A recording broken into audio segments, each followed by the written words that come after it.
no podíamos dejar de pasar la posibilidad de entrevistar, aunque sea un momentito, a Andrés Arauz, exministro de Talento Humano del querido Rafael Correa, candidato justamente a la presidencia de nuestro hermano pueblo de Ecuador en las últimas elecciones y presente aquí en la quinta conferencia por el equilibrio del mundo.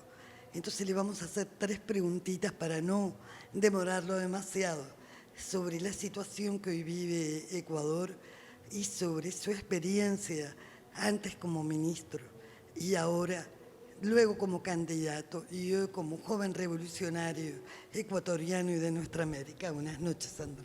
Hola Graciela, muchísimas gracias por esta oportunidad de conversar. Además, Resumen Latinoamericano es una fuente de noticias para todos nosotros, que podemos enterarnos de lo que pasa en la región, en nuestra patria grande, y que bueno, lo seguimos acuciosamente para poder tener la información veraz, crítica y una perspectiva completa. Andrés, y nosotros tuvimos una enorme expectativa, todos nuestros pueblos, durante la campaña electoral y la posibilidad tan cercana, porque realmente el voto popular decía que ibas a salir electo presidente, una esperanza arrolladora en un momento muy difícil donde todavía teníamos gravísimos problemas en la región y apostábamos justamente la gran alegría por recuperar a Ecuador.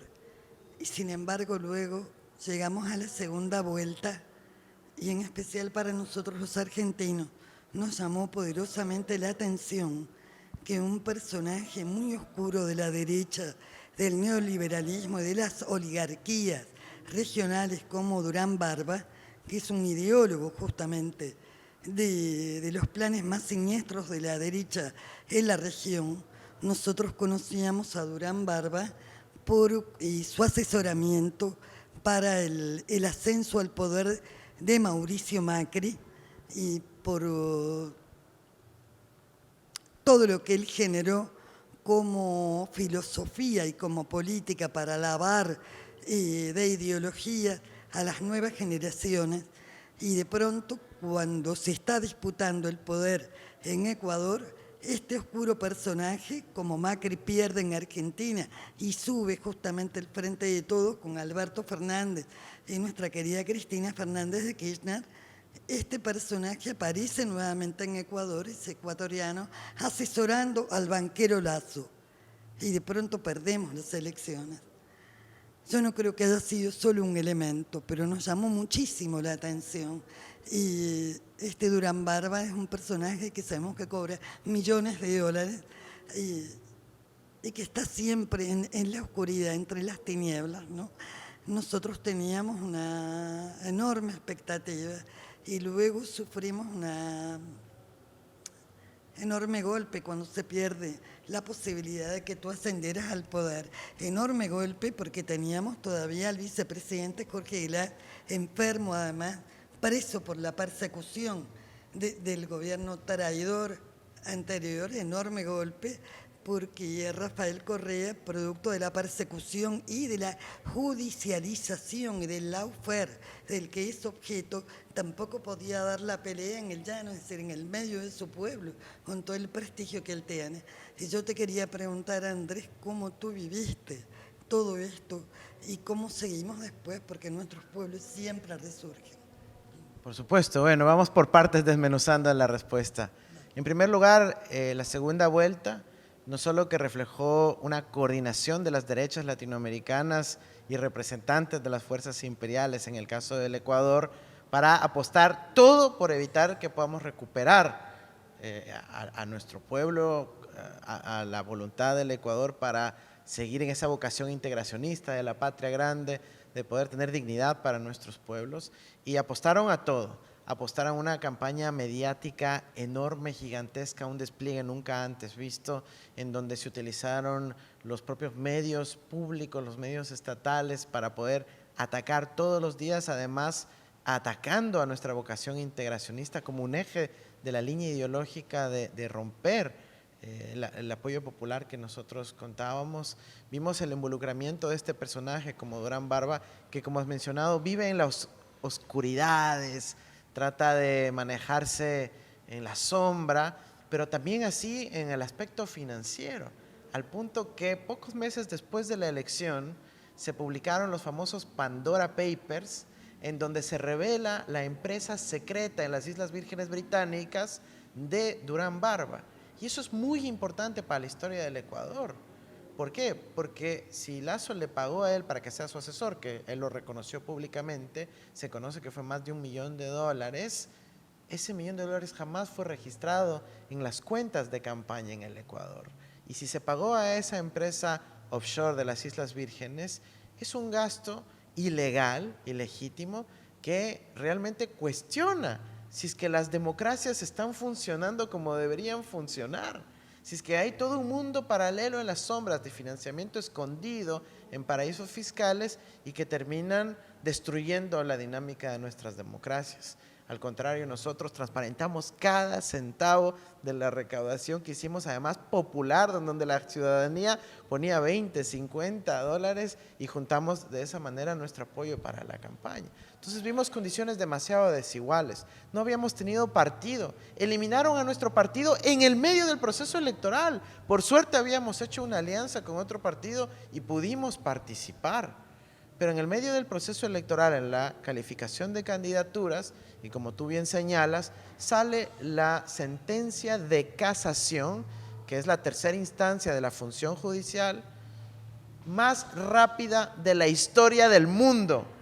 En 17 días se pronuncia la Corte Nacional, que es la Corte Suprema en muchos otros países, dictaminando de que a Correa había que sentenciarlo y quitarle sus derechos políticos, que no podía ser candidato, cuando él ya se había inscrito como vicepresidente de nuestra fórmula del binomio, ¿no?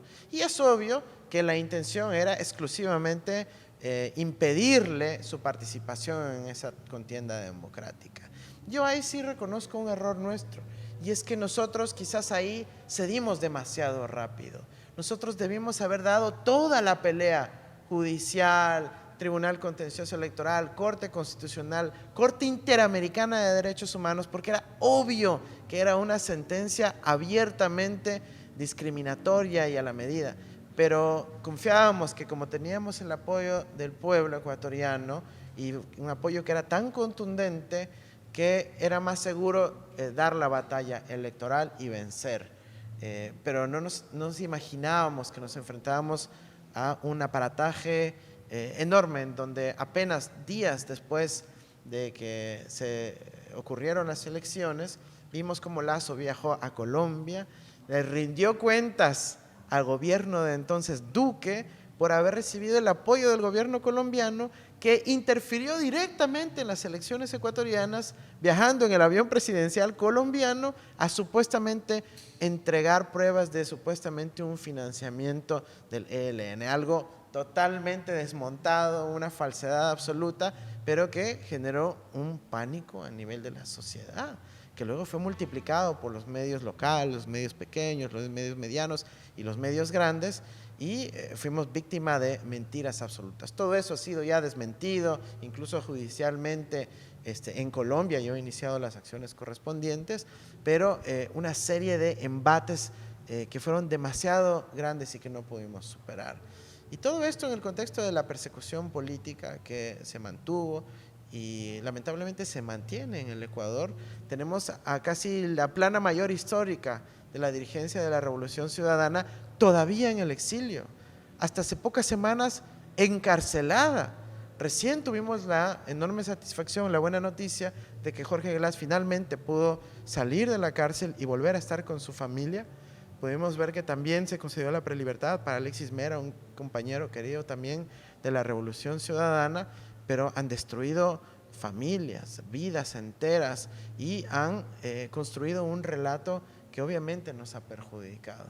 Entonces, la persecución ha sido de tal magnitud que realmente requirió un heroísmo de nuestro pueblo para poder salir a la calle, además en medio de una pandemia, y decir con fuerza en miles de caminatas que se hicieron por todo el Ecuador, diciendo, no, queremos que vuelva la Revolución Ciudadana, queremos que vuelva Rafael Correa, queremos que vuelvan las obras de Rafael Correa, la gestión de Rafael Correa, esa posibilidad de soñar que nos dio la Revolución Ciudadana a los ecuatorianos. Y ese es quizás el principal problema que tenemos ahora en el Ecuador, con un gobierno de un banquero que ha eludido, que ha sido un evasor de impuestos, que ha destruido nuestra patria, con la mayor crisis migratoria de la historia, y a diferencia de países hermanos que son objetos de bloqueo, en Ecuador no hay tal bloqueo, pero hay la mayor crisis migratoria de este siglo XXI. ¿Sí? Y es por las medidas de este banquero. Es una cosa extremadamente dolorosa que lo sufrimos como ecuatorianos. Y a pesar de todo eso, lo que más me duele a mí, de ver a mi pueblo ahora que hemos estado recorriendo en esta coyuntura, es que ya no hay esperanza, que se ha querido desmotivar a la población, que ahora la gente está caminando cabizbaja, está desmotivada, ya les está impedido soñar. Por eso creo que nuestra tarea, desde la Revolución Ciudadana, desde las fuerzas progresistas, de quienes también nos acompañaron esta semana en la Conferencia por el Equilibrio del Mundo, es volver a alimentar esos sueños, que indistintamente de un momento tan difícil que se pueda estar pasando, sabemos que pueden venir días mejores, pero tenemos que dedicarnos a construir ese futuro. No podemos simplemente poner la velita, tenemos que construir eso conjuntamente, construir unas grandes mayorías, la constitución de un bloque histórico, de tal manera que en la próxima ocasión, por más embate mediático, por más fuerza de intervención extranjera, nuestro pueblo pueda surgir con dignidad, ponerle un freno a esas oligarquías que nos están destruyendo y volver a tener patria. Uy, qué lindo esto. Y dime, en esta fuerza y esto que tú estás demostrando tan intrínseco y natural de la lucha del pueblo ecuatoriano, los anima también, me imagino, el hecho de tener a Petro en Colombia, de tener a Lula en Brasil, Lula es uno de los ejemplos más puros de alguna manera de resistencia, de tanto en contra, y volver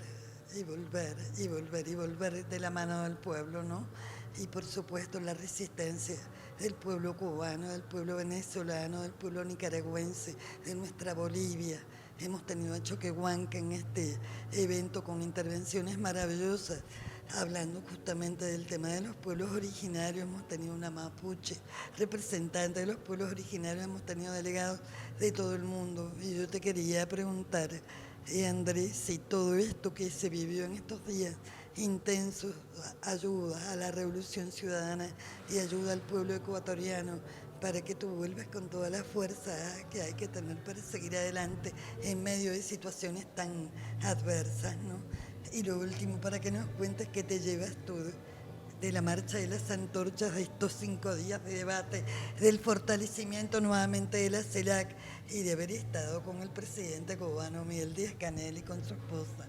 Ha sido maravilloso compartir todo este tiempo. Compartimos con el presidente Díaz-Canel, con su compañera, con todo el equipo del Ministerio de Relaciones Exteriores, el equipo heroico diplomático que tiene la República de Cuba. Hemos compartido con una enorme cantidad de compañeros cubanos y además mucha gente de todo el mundo que ha estado acá. Como tú mencionas, esa nueva ola de progresismos latinoamericanos que se hace mostrar con presencia, con fuerza, con voluntad.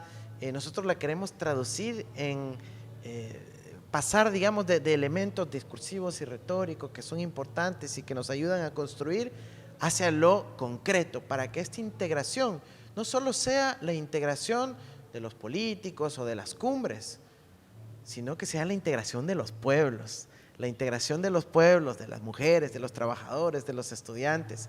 Y ahí haber participado en la marcha de las antorchas, recorrer junto al pueblo cubano alrededor de la marcha, es una energía renovadora absolutamente que te carga de inspiración y de fuerza, por además la admiración que uno siente esa defensa de la revolución, la defensa de la soberanía, la defensa de la patria, que es un imperativo que tenemos en toda la patria grande.